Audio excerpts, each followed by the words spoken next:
धन धरती में गड़ा हुआ होता है ना सज्जनों, उस धन पर राजा के ही अधिकार होता है।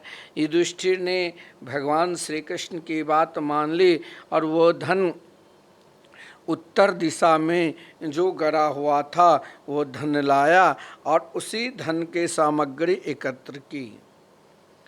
राजा धर्मराज युधिष्ठिर ने कई यज्ञ संपन्न किए। उसके बाद श्री कृष्ण और पांडवों से आग्रह की कि श्री कृष्ण से धर्मराज युधिष्ठिर ने कहा कि प्रभु अभी आप कुछ दिन हस्तिनापुर में और रहिए। भगवान भी धर्मराज युधिष्ठिर के आग्रह पर श्री कृष्ण कई महीनों तक रहे और फिर बहुत दिन के बाद पुनः द्वारका लौटे।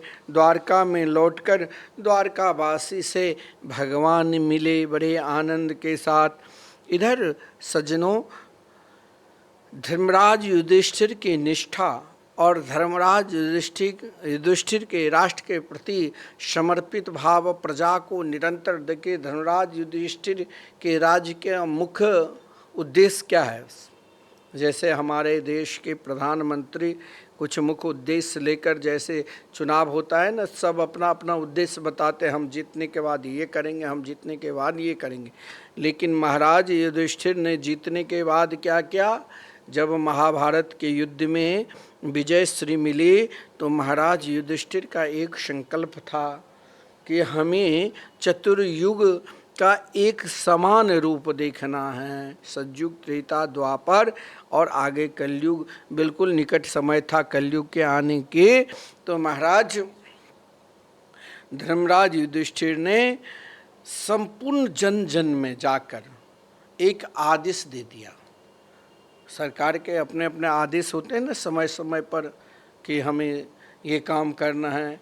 तो धर्मराज युधिष्ठिर ने कहा कि हर व्यक्ति को अपने घर पर भगवान के मंगलमय अखंड नाम संकीर्तन करना है। अब जो भी प्रजा थे गांव-गांव में, जैसे अब किसी गांव में 100 घर है, 100 घर में संकीर्तन चल रहे हैं। जन जन में भगवान के मंगलमय धर्म के प्रचार हुआ। आज भी आप कई गांवों में जाओगे तो भगवान के मंगलमय नाम चलते हैं। देखिए भगवान के नाम के प्रभाव से क्या होगा सज्जनों, जानते हैं आप कलयुग में रहकर भी आपके ऊपर सतयुग का प्रभाव रहेगा।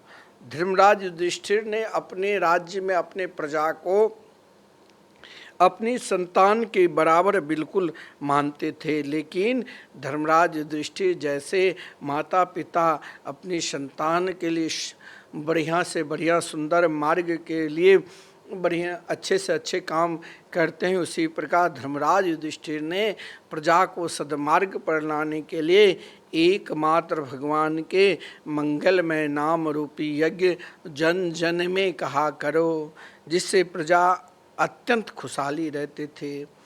यही दृश्य को देखकर आदरणीय श्रीमान विदुर जी ने सोचा कि चलो एक बार धर्मराज युधिष्ठिर से मिल कर आऊं। कस्मिनु भगवो विज्ञायते सर्वमिदं विज्ञातम् भवति। देखिए ये श्रीमद् भागवत महापुराण में नहीं है, मुंडुक उपनिषद में है।